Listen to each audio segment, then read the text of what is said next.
Well, thank you everyone for being here and being so patient and waiting. It's about 4:05, so we will get started.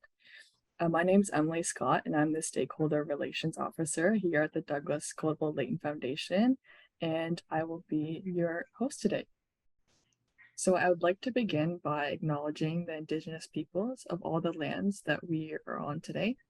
While we meet today on a virtual platform, I would like to take a moment to acknowledge the importance of the land, which we each call home, and hope you reflect upon the land you are located on. I bring greetings to all of you on behalf of our board of directors and staff here at Tommy Douglas's charity. The Douglas Coldwell Leighton Foundation for Social Democracy is pleased to be hosting the Women's Leadership Showcase series. Throughout this series, we'll be interviewing different social democratic women leaders from across the country in hopes of invoking discussion about how to make more space for women leaders in their careers and their local communities. I would also like to thank our valued union partners who share our vision, values, and allow us to educate people from all walks of life through events and activities such as this one. Thank you to United Steelworkers, UFCW Canada, PIPS, AMAPSIO, IBEW, OECTA, and Liona Local 1611. We are grateful to be joined by the incredible Rebecca Blaikie and Audrey McLaughlin today, both inspiring women leaders in their own right. Rebecca Blaikie currently works as the Executive Director of Norwest Co-op Community Health Center in Winnipeg. Rebecca served as the President of Canada's NDP from 2011 to 2016. Following her tenure as president, Rebecca worked with the National Democratic Institute to facilitate campaign training to women candidates and activists in Morocco, Algeria, and Kosovo. Audrey was elected as the first New Democratic Party member of Parliament for the Yukon in 1987. In 1989, she became the first woman to lead a national political party in Canada. Audrey stayed on as leader until 1995 and retired from politics 2 years later. She went on to publish her autobiography in 1992, A Woman's Place, My Life, and Politics. Additionally, she was awarded the Order of Canada and served as the president of the Socialist International Women. We appreciate you being here with us to share your insights and experiences. For all of those in the audience, here's how the event will unfold. So this is a webinar format, so only the featured guests will be able to speak during the event, so you won't be able to see other attendees. If you have a question for Audrey, please use the Q&A feature. And if time permits, we will do our best to get to those questions. If we do run out of time, please include your email in the questions and we will do our best to respond to your questions. We hope you enjoy the conversation. And without further ado, I will hand it off to Rebecca to get today's conversation started. Thank you. Thank you, Emily, and welcome everyone. So I guess we might as well just jump right into it, Audrey. You've been a major inspiration for many other women throughout your life and career. And so I'm interested to know, who are some of the women that influenced you and supported you when you were just starting out? And what was that, how meaningful was that for you? How important was their sort of support and encouragement as role models early on in your career? You're on mute. Okay, well, currently my career did not include a lot of computer knowledge. Sorry. No, what happened was I got a funny message. Anyway, okay. Yes, so who were the role models? Well, you know, there were so many, men and women. I want to make a point of that. And, you know, for me, it was many of the women in the caucus at that time, people like Marion Dewar, who had been elected the same time I was. And Marion had been the mayor of Ottawa. She was just such a hero in being one of the first leaders in helping refugees from Vietnam. But there were many other people in that caucus, again, men and women who had worked very hard in Parliament over many years and really showed me the way as well. There were some terrific men who'd been in the Farmers Union, and also there were a lot of union leaders that I've found, people like Nancy Rich and Julie Davis, and unfortunately many of them are gone, but you know, I certainly was very much a part of the union movement, and still very supportive. And so they were really role models to me as well, because they had a tough go too. You know, they had to really work. So there were many people, and at the time, we also had really amazing premiers in Ontario, BC, Alberta, and Manitoba. So I was very fortunate to benefit from their knowledge, and certainly met with them and spoke with them, and sought their advice as well. So there were a lot of people. I would also like to mention some people who go unnoticed, aren't in the paper. I was a social worker in Toronto, working in a low-income neighborhood, and mostly with single women. And really, they became my heroes. So many of them who were community activists, who worked very hard, under very tough circumstances. And they were my role models too, because you know, they weren't in the paper, they didn't get much applause, but they really made a difference. So I had a lot of role models and heroes, really. Thank you. Yeah, I can relate to that, having worked many years in community development. That work is so grounding and sort of reminds us why it is that we do politics, and who it is that we do politics for and with, right? So you referenced being a social worker. You were also a farmer, professor. You had much experience prior to entering politics. So can you tell us a little bit about how those varied experiences shaped you and shaped your politics and your ability to become a better advocate? Yeah, I was very lucky that I had a number of careers. And I was also, when I moved to the Yukon, I worked with a number of First Nations. So that was really a very important part of my experience as well. I was a parent as well, so you learn a lot as a parent. And also I had in the past, in the 1960s, lived in Africa for 3 years and taught school there. So I think all of those things helped me to know the challenges that people had, the contributions that people made, and social work really probably was the first thing that stimulated me to want to go into politics, because I saw that a lot of people with whom I was working, some of them had personal issues, but we all do. However, there are also structural issues in society that made it harder for them. And so that was maybe the first thing that prompted me a bit. But having had a range of experiences, I think, was extremely useful. Yeah, the path to politics is never a linear one. All of our experience contribute in some way. Once you did enter politics, though, you rose to the leadership of the party very quickly. So can you talk to us a little bit about that, what it was like to be the first woman leader of a federal party, how other party leaders responded to you, how your colleagues responded to you, and just, you know, the overall vibe of that exciting moment. You know, the NDP was quite proud of itself, but you were the woman at the center of that, right? And so there's something quite personal going on as well. It was, and I had a lot of support, both at home and you know, within the party, obviously. Not from everyone, because, you know, there were other candidates and they were all good. And so it was an exciting time. It was also a challenging time, because being a first isn't always fun. You are judged on many different levels. Mm-hmm. And, you know, from what you're wearing to how you speak, what your voice is like. I mean, there are just a myriad of things. But it was a good it was an exciting time, and I think it's a credit to the party that I was followed by another wonderful woman leader, Alexa McDonough.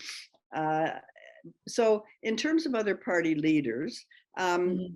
yeah, I mean, people were very gracious, very welcoming. I certainly didn't feel um, hostility or even put down or anything. However, as I always say to people, it's not what they say when you're in the room, it's what they say when you're out of the room. So how people really felt, I don't know. But publicly, they were people were gracious, and so I can't fault anyone for that. One of the conversations that we often hear today is just how polarized the political landscape has become. And I know in conversations with my dad too, it wasn't quite as polarized at that time. There was a bit more room for work with other people from other parties. There was a sense of sort of camaraderie within democracy that seems to have waned since that time. You mentioned, there were many candidates in that race. It was a heated leadership race. I remember it. It was my first. I was there on the floor, quite young at the time. Can you talk to us a little bit about the work that you did to unify the party after that? Because you really were quite successful in bringing everyone together and moving folks forward in a good way. Definitely rooting out any potential for polarization within the NDP at that time. So I guess there's sort of a combo question there, but Well, take it away. it was a different era, and I would totally agree with you, Rebecca. I think we are unfortunately influenced by the United States, and we're at this point, in my view, reflecting many of the lesser admirable qualities of that in politics as well. Of course, people had different points of view, but I would agree with your father, the wonderful Bill Blaikie, who we sadly have lost. But and Bill was one of those people who was very good because of his long experience being in the House of Commons. He had made great friendships and across party lines. And he was one of the people, among many others, who was able to work with people. And I found that in committees, of course, there were disagreements. I mean, people say, oh, politicians, all they do is argue. But I point out that that's part of democracy. We argue because we have different solutions to problems, not because we personally don't like the other person. And so after the election, which was not a big success, it was a huge Liberal sweep.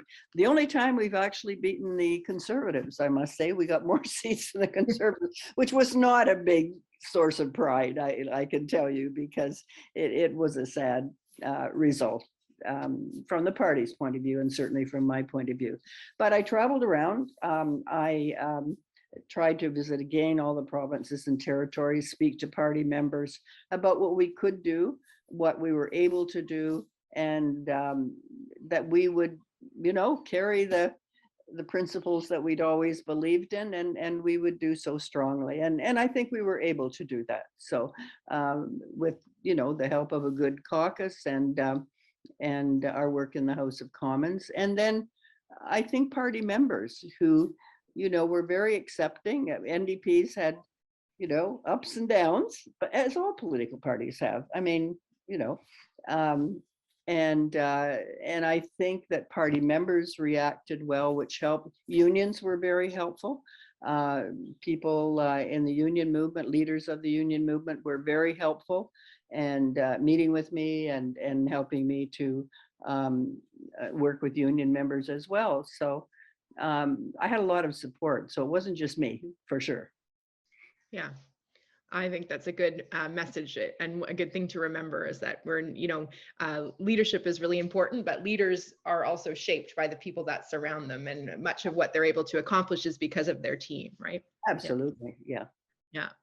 So this question, I'm scared, might be a little bit depressing because I'm not sure about the answer, but politics has been known to be quite a patriarchal environment. And I'm curious to know whether you think it's gotten better for women today than it was then. If you feel like we've really made, I think the perception is that we've made progress. I feel that we probably have, although I'm not always convinced that we've made as much progress as some people like to think that we have. And I'm curious to know what you think about that. First of all, the fight is not over. And I believe it's changed. I think that there's enough awareness that people perhaps who don't support women are not publicly able to say so quite as much. However, the big change, and I think for politicians, and I know Charlie Angus has written on this and others, is the social media. Mm-hmm. And when I was in Parliament, there wasn't social media. There was mail, and yes, I had threats, but it's a little harder. You have to do it through the mail, a little harder than, there were threats both in Ottawa and at home, but not to the extent that people deal with. So I think that one good thing, I used to kind of laugh to myself because it always seemed in looking for candidates, it would be to women. Now, what losing riding could we put you in to fill the space? I think that part has changed because women have shown that they're electable. And so I think that part has changed. I think it's still a challenge. We all remember when Margaret Mitchell, well, I certainly remember, and others stood in the House and talked about violence against women, and everybody laughed. Well, they wouldn't dare do that now. Mm-hmm. Mm-hmm. Does it mean that attitudes have changed? I don't know. Certainly more funding has gone towards violence against women and other issues of concern. So I'd say it's very mixed. I would not say that we're there. We might be there when 50% of our elected members at every level are women, since we are a large portion of the population. So I think that in some ways it's much more difficult, which I really think social media has made it. And in some ways, I believe it's easier. I think women have more credibility as politicians. I think when I was there, not just as leader, but the other women, and women journalists, because often I was on a panel with women journalists, and they had the same issues that we did, which was quite interesting. So one hopes that's changed, but I still think there's a lot to do. And I'm not sure that everyone realizes that, just because you've accomplished A, can't go backwards. We only need to look across the border for that. And so, our party was extremely forward-looking in passing pro-choice resolutions, for example, and really pushing that issue forward, plus many others, environmentally and many others. So we can't forget what went before either. Yeah, no, definitely. I think that's a great reminder, just that the struggle continues, and we always have to be on guard to move things forward and make sure that the gains that we've made together collectively aren't being lost somehow. Yeah, let me add one thing, Rebecca. When I was in Parliament, there was always a day devoted to women's groups who came before the leaders and members of Parliament and asked questions of the elected officials and so on. And it was a very important day. I mean, women's groups were seen as having sufficient power that day was assigned to having women come. That's gone. Yeah. The other thing that used to happen was that unions had a similar day. That's gone. So I think it shows the shift in the perception of power. And so those events, I'm not sure how long they've been gone, but I'm sure they no longer exist. So that's kind of an indication too, isn't it? Mm-hmm, definitely. So thinking back on your time there and just some of the challenges that you faced, can you remember a time that for you was you remember sort of as your greatest challenge? And are there any learnings from that time that you think you want to share with some of the folks listening to us today? Well, I think you never stop learning. I mean, if you do that, then you really are rather moribund, I think. You know, it's Parliament sort of became three major issues: guns, abortion, and the Constitution. So just when you thought you had something that you really could do, something upended that. And that's just the way politics is, and that's fine. I think that there were many issues that we really were able to contribute in a very positive way. And, you know, I appreciate that our caucus, as small as it was at that time, was able to take a principled stand on things like the Iraq War, on pro-choice, on environmental issues, which was ahead of its time, really. We know, unfortunately, or fortunately, I don't know, most people don't read the policy books of any party, forget about our party. And, you know, people would say, oh, I didn't know that yeah, we've had that policy on the books for a long, long time. You know, from Ed Broadbent's days and even before, we had, you know, positive programs around income, for example, around business. But not many people remember that or know that. Yeah, unfortunately, people don't always pay attention to the details, it seems. No, no. And it's worse now, I think. I think it's worse now that it's the, you know, smart line, it's the, you know, people present themselves, and I don't think our party does, I have to say, but present themselves as the defender of, you know, freedom. Well, we all want freedom. I mean, come on. Let's be the defender of truth. That would be good. And, you know, so You're here. Yeah. That's part of the polarization, I think. Yeah. Yeah. And I would think probably the social media aspect that you mentioned earlier has just made that worse, because people's attention spans just won't tolerate some of the important details that are actually necessary to have those in-depth conversations about the really complex issues that our society is facing. Absolutely. So yeah. it makes it really challenging, I think, for elected people to get those ideas across in a meaningful way. So, I mean, on that note, socialism, here we are, two democratic socialist women. It's a tough time for socialists in the world. Where do you think the socialist movement is at, and what are your hopes for, you know, the potential of a democratic socialism here at home? Well, I think it is, as you say, I certainly identify as a democratic socialist or a social democrat. Frankly, it's not a term that most Canadians would accept, the general public. I mean, it just, the label has become, if it ever, I'm not sure it ever was really acceptable. Socialism across the world, again, has been tainted by bad governments, and there are many that call themselves socialists that did not do a good job. There are some that did a wonderful job, but of course, don't hear about those quite as much. So for me, and I've thought a lot about this, because I do very strongly believe that the movement itself is important and relevant.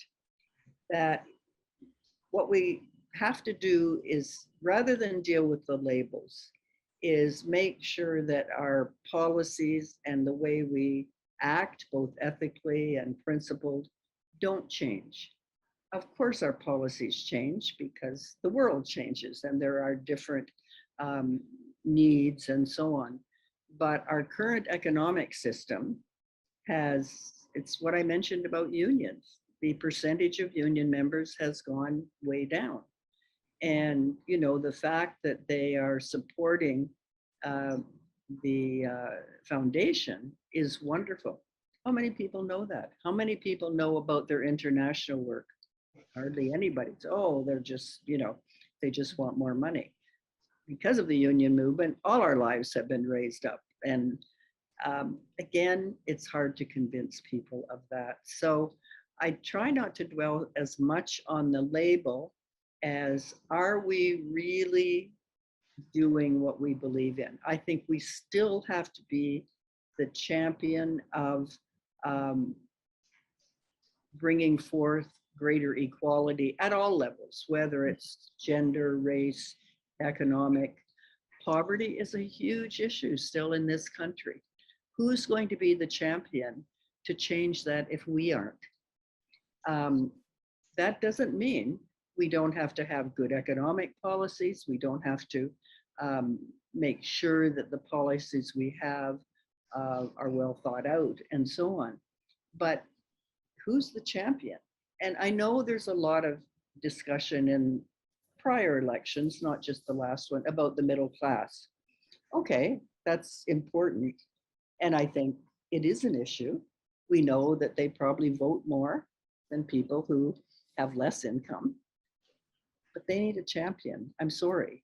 Somebody has to be the champion of those who don't speak for themselves. And I believe that's our goal, and we have to do that through good policies at all levels. And it doesn't mean you're ignoring economic policy, but all the environmental issues that often low-income people are dealing with because of industry in their area or whatever.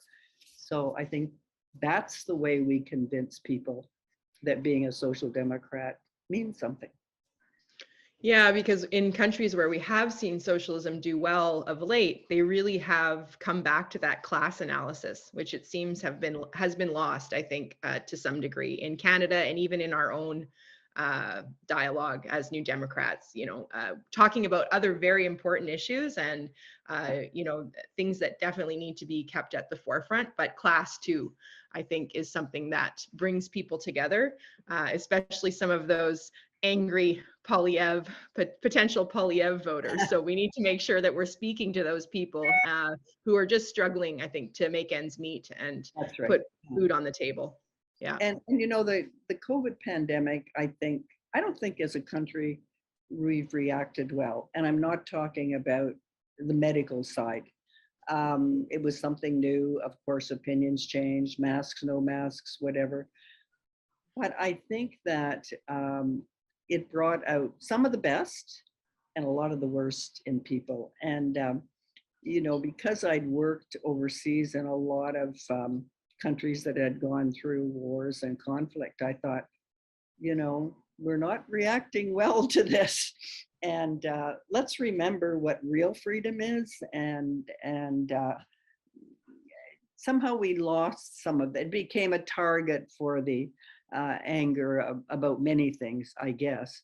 But I didn't feel as a country we reacted well. Maybe we did. I don't know. I might be wrong. I don't know. You referenced there some of your work internationally, and I too have had the privilege of doing some work with NDI, specifically with women in emerging democracies who are looking to get engaged in electoral politics. I just want to give you a chance to speak a little bit about that and some of the inspiring women that you've met, and what that has meant to you over the years. Well, that has meant a lot, because when we talk about role models, heroes, people will say, oh, it must be so hard being a woman politician. No, be a woman politician in Zimbabwe or then that's hard. It really has been inspiring to meet, I worked in Afghanistan, Iraq, Kosovo, many different places all over Africa.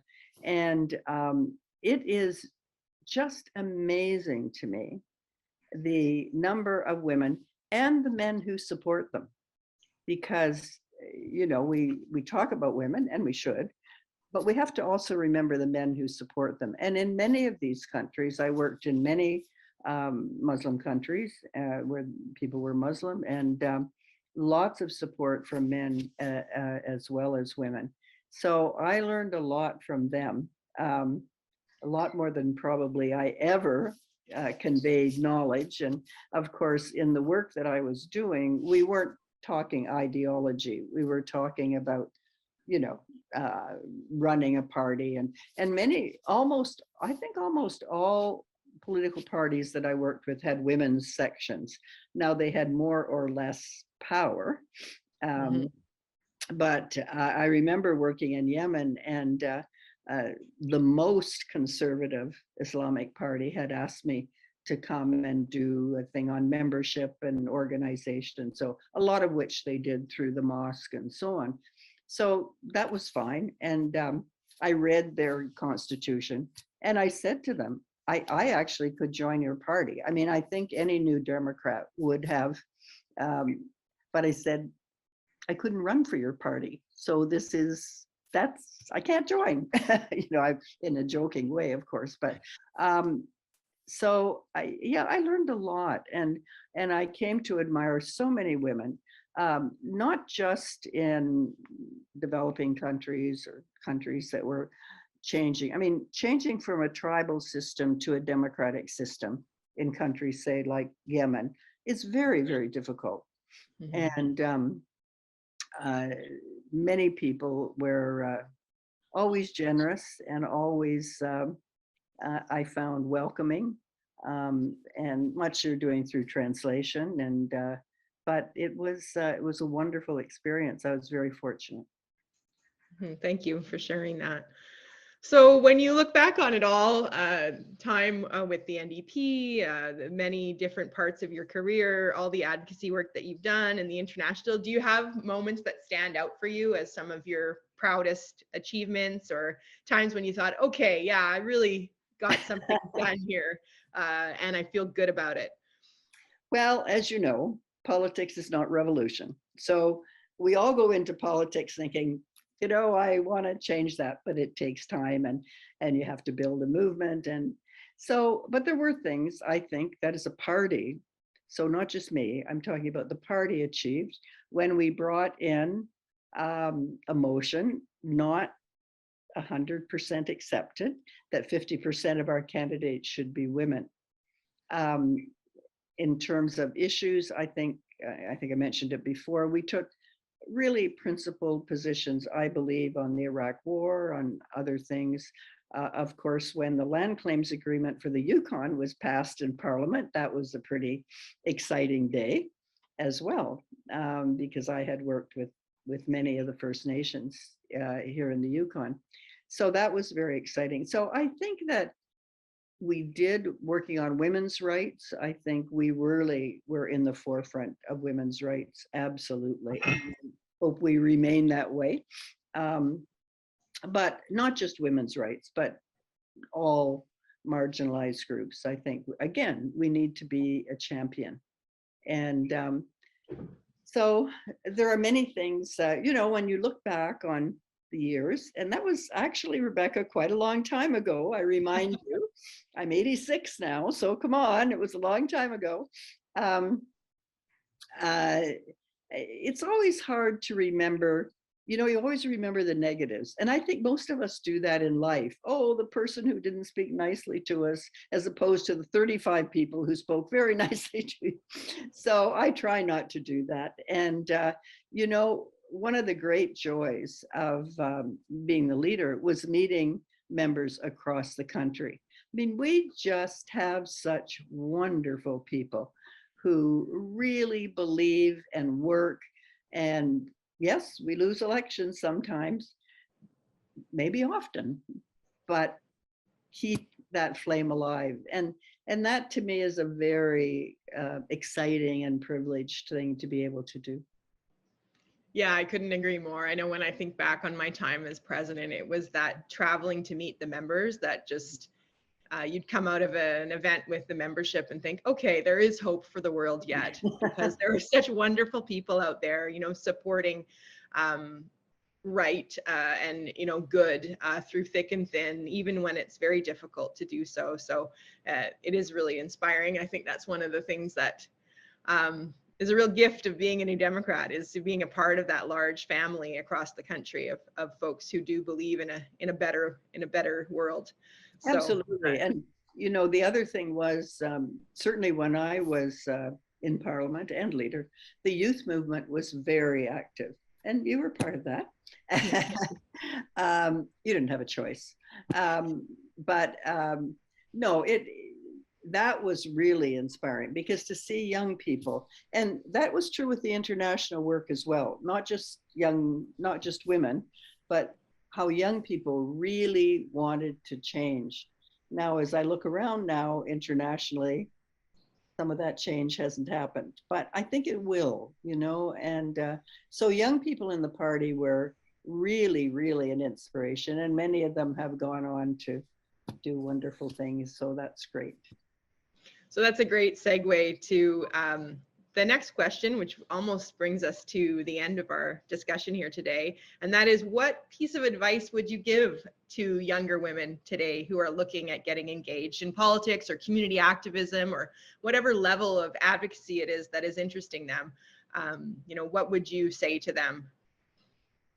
Well, I think the first step is to get people interested in. Now, community activism, maybe not so much. I mean, a lot of women are involved in NGOs and various, similar organizations.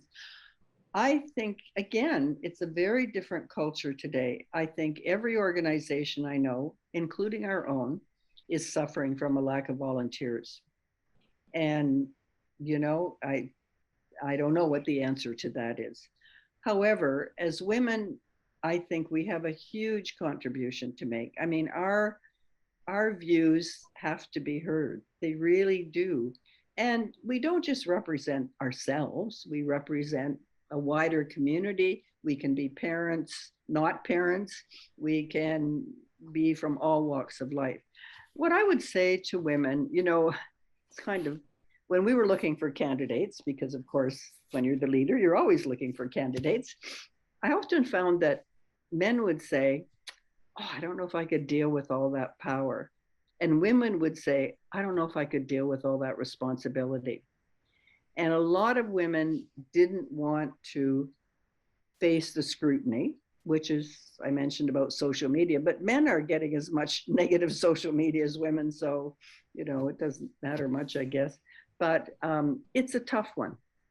Mm-hmm. But I would say this, I am so honored, privileged that I had the chance. In my first election, I lost. I ran for municipal council and I lost. And, that was just the way it was and went on. I think one of the ways that it's useful for women to begin to get involved is to be involved in a campaign. I was involved in campaigns. I ran campaigns. And you really get to know what's involved. And sometimes the days of going door to door are seen as sort of retro. I don't agree with that, especially in a small community like the Yukon. I can't speak about Toronto. But what I found was going door to door, you would meet women and they would say, oh, don't know anything about politics. You'd say, okay, do your kids go to school? Yes. So education is politics. Do you buy food? Yes. Well, etc. So, I think that there are many avenues if you absolutely don't want to run. Being involved in campaigns is extremely important and rewarding. A lot of people start at municipal level, and I think that's great too, because that's a very demanding job these days. Municipal politics is it's very relevant and very a lot of work. There's a lot of considerations, I think, for women.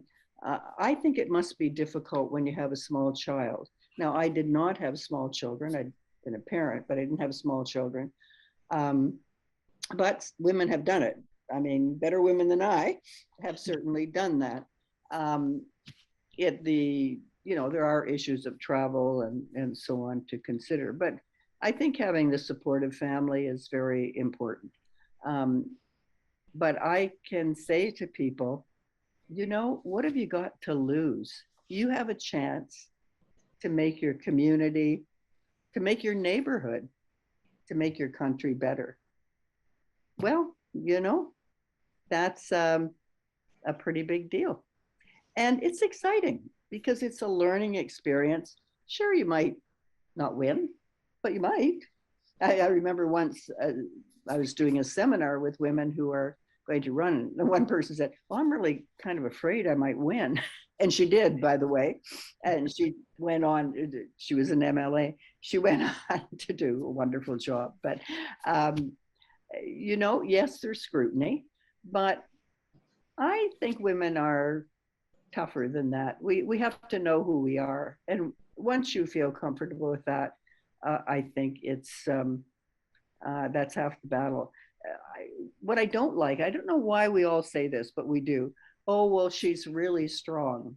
Nobody's that strong. I'm sorry. So it's not a question of being strong. It's more a question of having a good support group. I had many friends. I had a wonderful staff, by the way. I had many friends who encouraged me and supported me, and family. And that's really important. And if you know who you are, they're not going to blow you over. Yeah, very, very a good message to share for sure. And I think that sometimes people also hesitate to get involved because they think, well, what if I lose? Or what do I do after politics? And I think your life is such a great example of the fact that there is also life after politics. Indeed. And we can continue to make a contribution. So perhaps you want to speak to that a little bit, the after elected politics. Well, I was very fortunate. I think, you know, politics is I always say it's not a job. It's really a lifestyle. So it's all consuming in many ways. I mean, of course, there's time for family and friends, but maybe not much. And depending on what you're doing. So I think that it is hard to go from being very busy, perhaps traveling, depending on what level you're at, where you're living, to, oh, what do I do tomorrow? So it's good to plan for it. I was fortunate because I had a number of contacts in international work, and so was able to do that over a long period of time. If I hadn't done that, I think I probably would have done different work at home or something, you know, when I say at home, in the Yukon, and or federally, it would depend. It just happened that that was the path that opened up to me. And I think there are lots of contributions one could make. And I think, you know, I always think, and she was not our party, Flora McDonough. Flora McDonough has passed away, of course, was conservative, ran for the leadership of her party, didn't win. But Flora was really a big advocate of women involved in, you know, pursuing equality for women. And I would come across Flora at all sorts of places. And she was riding a donkey in Yemen to go to some village where she was, I mean, she was amazing. And so she had no trouble finding something to do after. And I met many other women. Some of them contributed to their community. Some of them, you know, took on municipal politics or provincial territorial politics.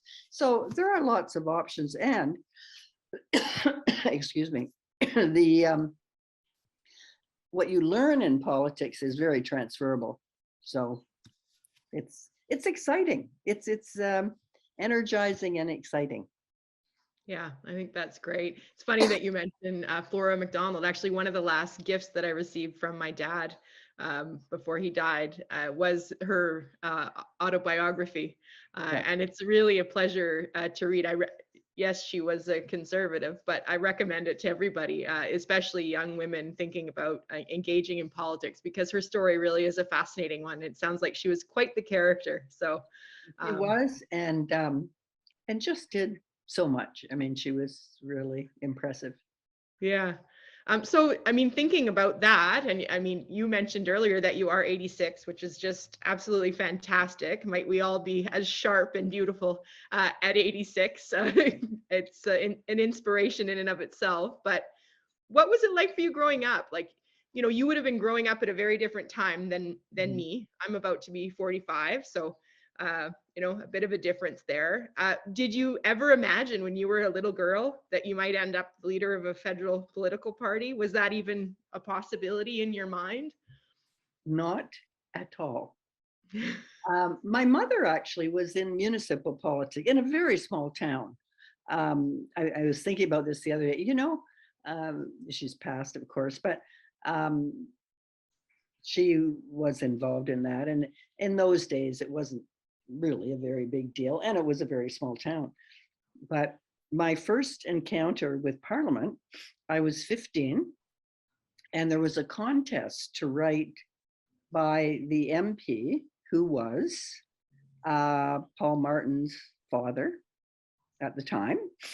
And I can't even remember what the topic was. And unfortunately, I don't even have the essay, but I won. So I got a trip to Ottawa for 2. So I took my friend and we went to Parliament, and it was all very exciting. But it didn't in my mind turn into, oh, I'd love to do this someday. I just thought it was a great trip. So no, I did not have a linear career path, as you said. It was more an accumulation of experiences that led me to, and I think those experiences were extremely positive. I remember an interview with an Alberta paper when we were trying to bring in the 50% women candidate rule, I guess, with the party. And they called me up and said, well, I guess you want unqualified people. And I said, no, we want people who've raised children, who know how to run a household, who've held a job, who've done, and da-da-da-da. But immediately the thing was, you want unqualified people. A little bit of that may still be around. I don't know. I also remember, and this, again, it was a different era. There was a Senate hearing on something which I don't even remember what, which shows maybe it didn't even matter.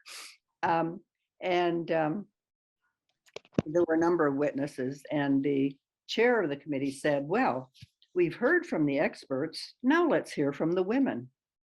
And I thought, no, we don't do that. I mean, I wrote them, and we made a bit of a fuss about it, but it hopefully that's changed a bit. I don't know.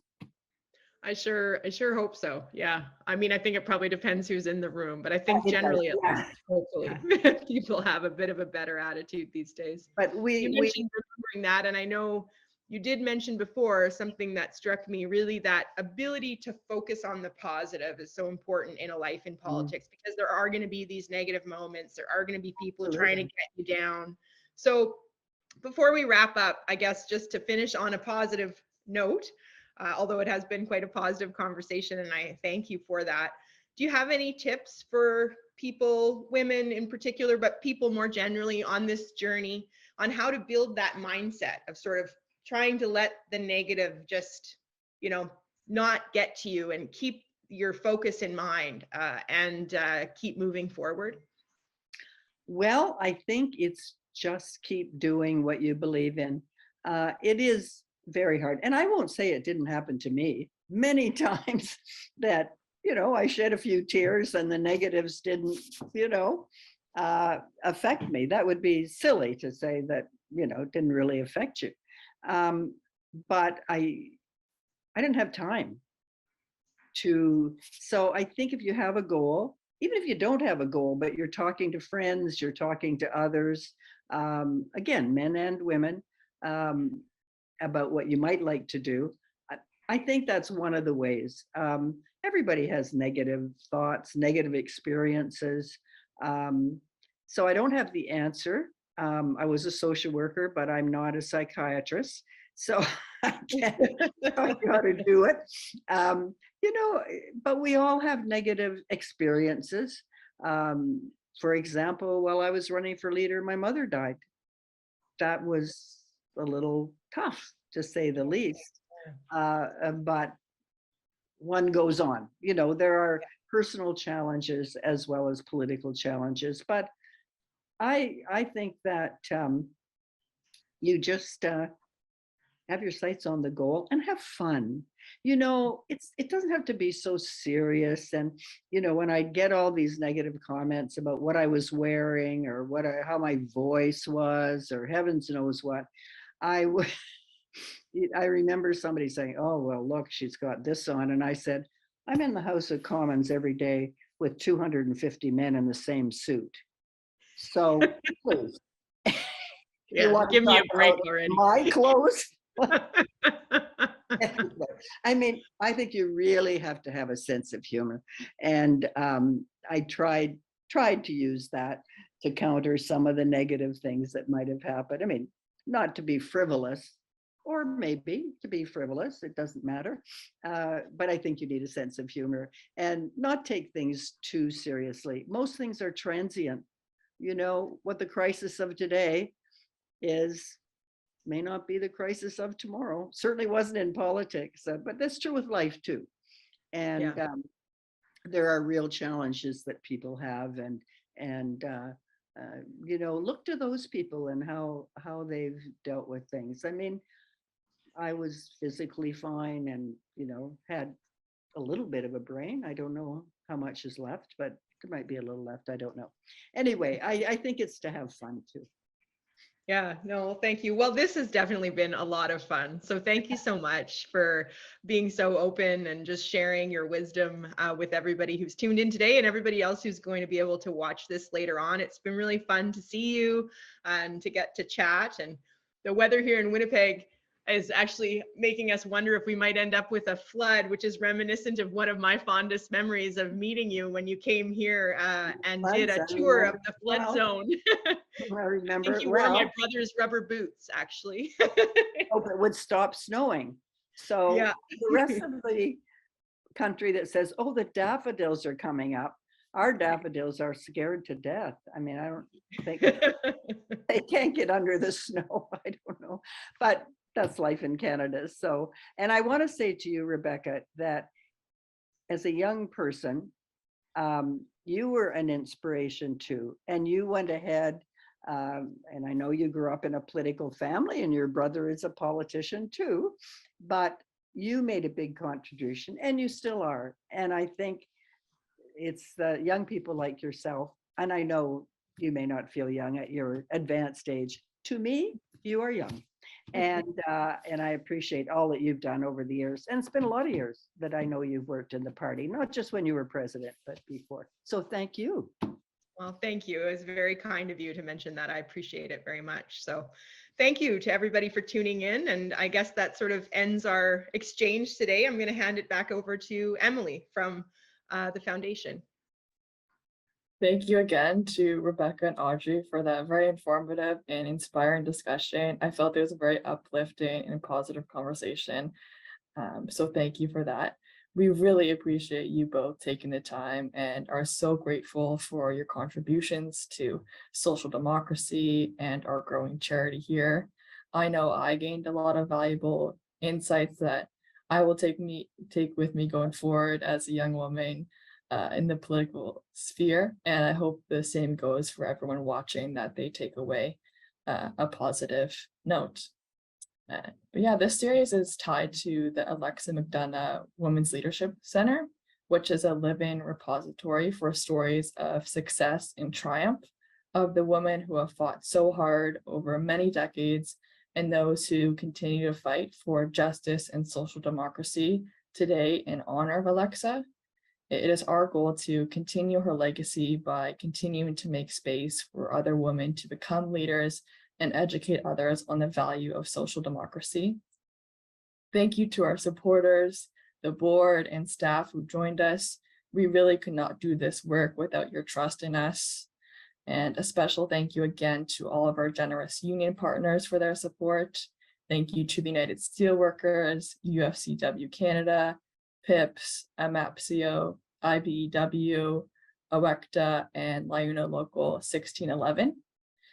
If you enjoyed this conversation and saw it as valuable, if you believe in the work we do, as Tommy Douglas had and our founders had, and believe that what we push for, advancing social democracy and making more inclusive spaces, please consider becoming a member and donating to this organization. We are a membership-driven organization, so we rely on donations to carry out these events and connect with people about the importance of social democracy. So please consider making a contribution. A little bit goes a long way. The membership and donation links will be added in the chat. Lastly, if you like this conversation and like to watch it again, it is being recorded, so we will let you know when that's up on our website, and we'll definitely send it to folks. And if we did not get to your question, I apologize. We will get back to you via email. Just reach out to us, and Audrey has very graciously agreed to respond via email. So thank you again, Audrey, for your support. And yeah, thank you for supporting the organization and showing up today. It means a lot to us, and we hope that you will join us for our next interviews with Merritt Stiles and Rachel Notley later on this summer. We wish you all a lovely evening. So take care and good night, folks. Thanks again for being here with us.